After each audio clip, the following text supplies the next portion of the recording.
Chembakolli. Where is India? India is located in Asia and is close to China, Pakistan and Nepal. Can you find it on the map? What do you know about India already? Okay, so you can see India makes a sort of a triangle shape there. India is surrounded by the Arabian Sea, the Indian Ocean and the Bay of Bengal. Where is Chembakolli? Chembakolli is in the south of India in a region known as Tamil Nadu. It is the 11th largest state in India. And there you can see it close up with the magnifying glass. Here are some pictures of Chembakolli, and you can see a lot of farming land there. Farming is one of the main jobs that people can do in Chembakolli. Is it similar or different to the place where you live in Croxley Green? What is the weather like in Chembakolli? Chembakolli is near to the equator and has a tropical climate. This means it is hot and humid for most of the year with little change of season. People who live here will experience lots of rain, hot days and warm nights. This part of India also experiences monsoons.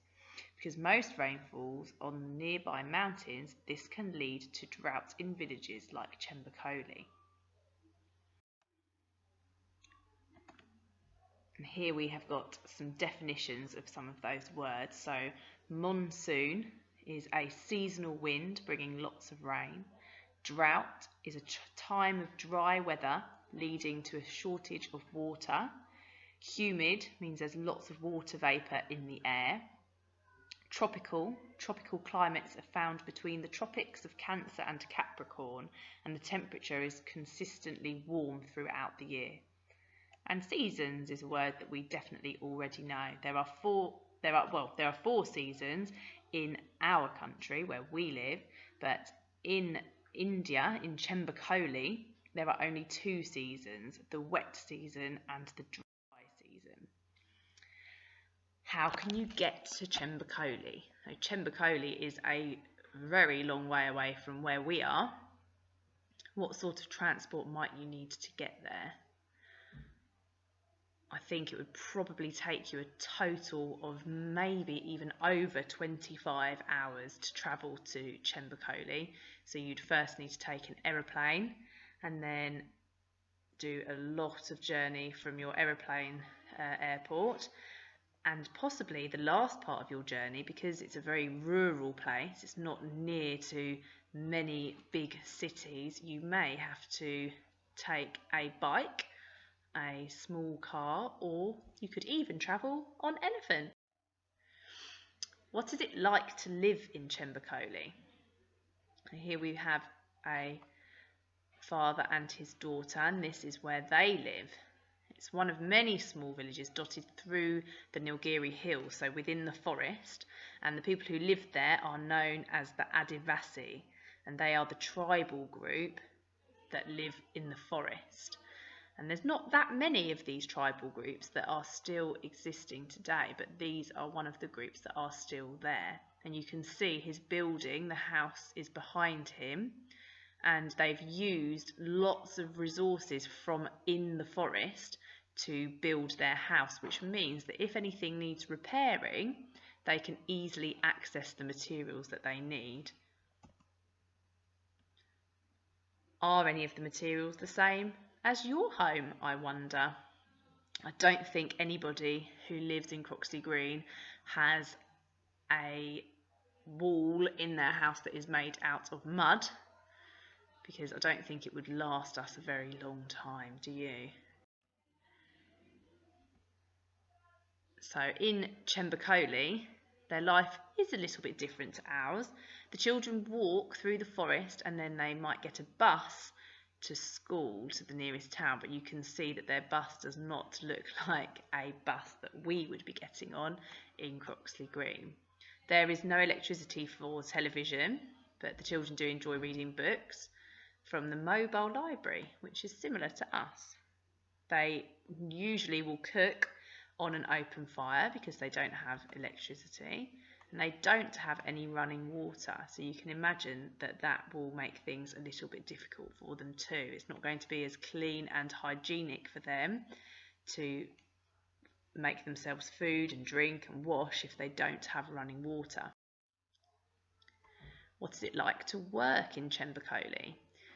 The Adivasi have faced many struggles in recent years. So in the past, they have relied on the forest to provide everything they need, which means the food, for their shelter, for their clothing.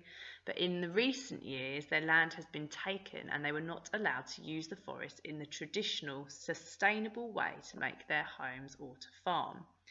But there have been some new laws and new projects in India to make sure that the people of the Adivasi tribes have some special laws that mean that they have got some responsibility for the land where they live. So lots of charities have also helped to support, give them a voice and make sure they can express their views on how unfair it would be if they cannot use the things that are in the forest around them freely where they've always lived. They've managed to gradually claim back some of their land and are being helped by the charities to improve their communities. Can you tell what kinds of jobs the people in Chembakolli do? Most of the jobs in Chembakolli are farming jobs. They've got lots of land there, and the tropical climate means that the tea and the coffee plantations are providing lots of healthy crops that they can send all over the world. And you can see there as well a lovely honeycomb.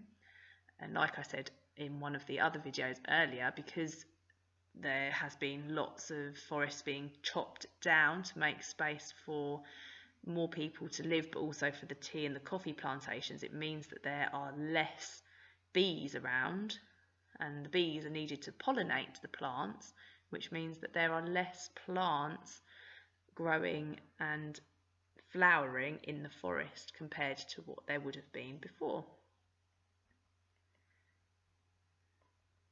So it says there, I can collect honey from the forest. If I have any extra honey, I can sell it in the town. The picture in the middle says I work on a local nature reserve as a mahout working with elephants. And lady there is a farmer who grows tea which she can sell to a fair trade company and get a good price.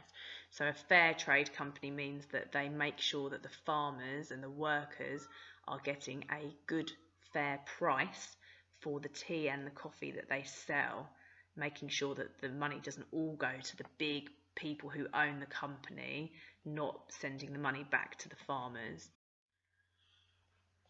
Thank you for listening. I hope that you have managed to learn lots of new information today and made some notes about the things that you have found out as we've gone.